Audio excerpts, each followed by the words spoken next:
मैं आज आपके लिए एक नई वीडियो लेकर आया हूं, तो मेरे चैनल को लाइक और सब्सक्राइब करें और बेल आइकन को भी प्रेस कर दें ताकि मेरे चैनल पर हर आने वाली वीडियो आप तक पहुंच सके। तो स्टूडेंट, हम इंडस्ट्रियल इलेक्ट्रॉनिक्स पढ़ रहे हैं EET 364B, जो कि तीसरे साल में पढ़ाई जाती है डिप्लोमा के। तो स्टूडेंट, ये बहुत इंपॉर्टेंट किताब है, इसमें से अक्सर स्टूडेंट फेल होने का भी खदशा होता है। तो मैंने इस किताब से मतलब आपको नहीं पढ़ा रहा, तो मैंने चैप्टर नंबर 1 स्टार्ट किया हुआ है, तो उसके लिए मैंने अलग से नोट्स तैयार किए हुए मेरे पास पड़े हैं, तो वो मैं आपके साथ काइंडली शेयर करने वाला हूँ। तो स्टूडेंट, पहले हमने 10 क्वेश्चन कर लिए और नेक्स्ट 10 क्वेश्चन आज करेंगे। तो सबसे पहला हमारे पास क्वेश्चन है, SCR की तारीफ करें। SCR का मतलब होता है सिलिकॉन कंट्रोल रेक्टिफायर, जिसे मुख्तसर SCR कहते हैं। ऐसा रेक्टिफायर होता है जिसके साथ एक कंट्रोल्ड एलिमेंट होता है। ये थायरिस्टर फैमिली का एक अहम रुकन है जो 4 तह और 3 टर्मिनल पर मुश्तमिल होता है। ये देखें ना, PN और PN, ये 4 तहें हो गई और इसकी ये 3 टर्मिनल हो गए।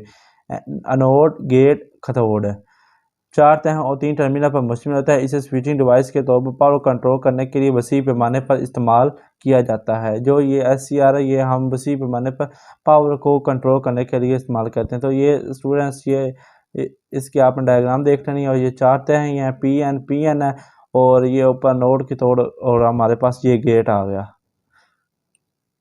तो स्टूडेंट, चलते हैं नीचे।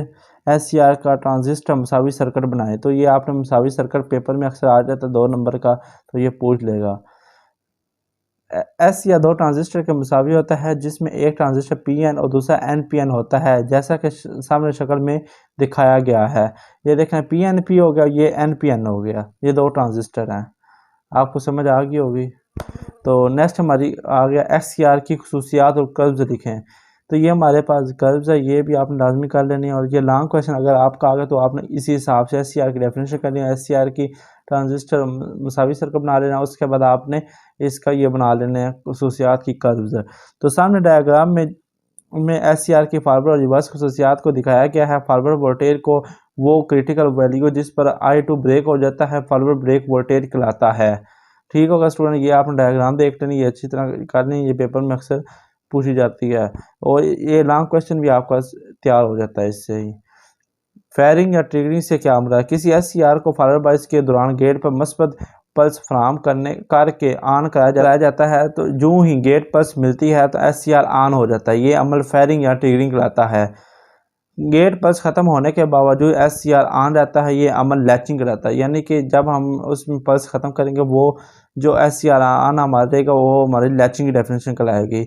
अगर हम किसी को उसमें मस बचा देंगे, वो SCR हमारा ऑन हो जाए, ये फायरिंग है।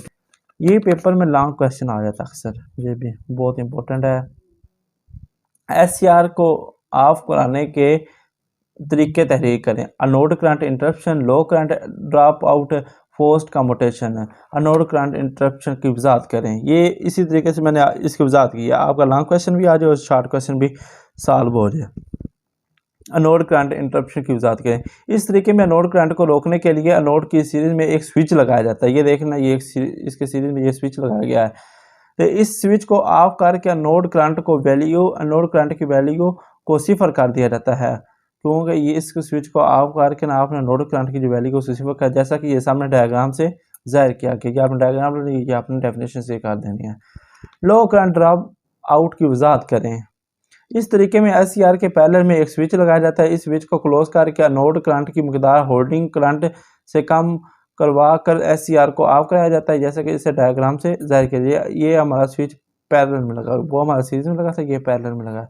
तो हमारा नेक्स्ट डेफिनेशन आ गई, फोर्स कम्यूटेशन मेथड की वजाहत करें। इस तरीके में SCR के फॉरवर्ड कंडक्शन के मुखालिफ सिमत में एक लम्हे के लिए फोर्सिंग करंट गुजारी जाती है। इस तरह SCR से गुजरने वाली फॉरवर्ड करंट की मकदार उसकी होल्डिंग करंट वैल्यू से कम हो जाती है। SCR ऑफ हो जाती है, जबकि सामने शक्ल में दिखाया गया है। ये देखना स्टूडेंट, आपको समझ आ गई होगी। आपने ये डेफिनेशन के लिए बहुत आसान है, तो ये मैंने बहुत नोट्स आपके लिए तैयार किए हैं। तो हमारी नेक्स्ट डेफिनेशन आ गई, SCR forward break over voltage से क्या मुराद है?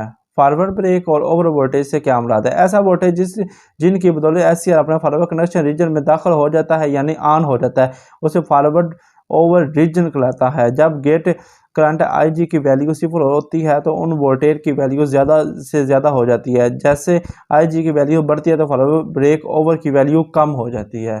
तो स्टूडेंट इसकी आपने डेफिनेशन कर ली, आपने पढ़ना बहुत आसान है। होल्डिंग करंट आ गई।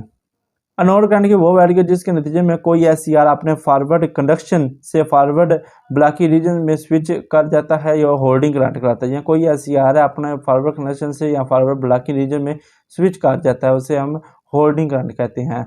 जैसे आई एच से ज़र के कहते हैं कि आई एच की वैल्यू आई जी के माकूल तनासब होती है, यानी ज़्यादा आई जी की वैल्यू पर आई एच की वैल्यू कम हो जाती है। जब आई एच की वैल्यू उस वक्त से ज़्यादा होती है जब आई जी सिफर हो जाता है। तो स्टूडेंट ये आपको मैंने आज की 10 डेफिनेशन बता दी हैं, आपने यहाँ तक इसका टॉपिक क्लियर कर लेना है। तो नेक्स्ट हमारा टॉपिक स्टार्ट होगा फॉरवर्ड कनेक्शन रीजन की डेफिनेशन करें, और साथ साथ मेरे चैनल को सब्सक्राइब करें, बेल आइकन को प्रेस करते रहें। अगर आपको ये नोट्स चाहिए तो मेरे कमेंट बॉक्स में ना भी बता देना।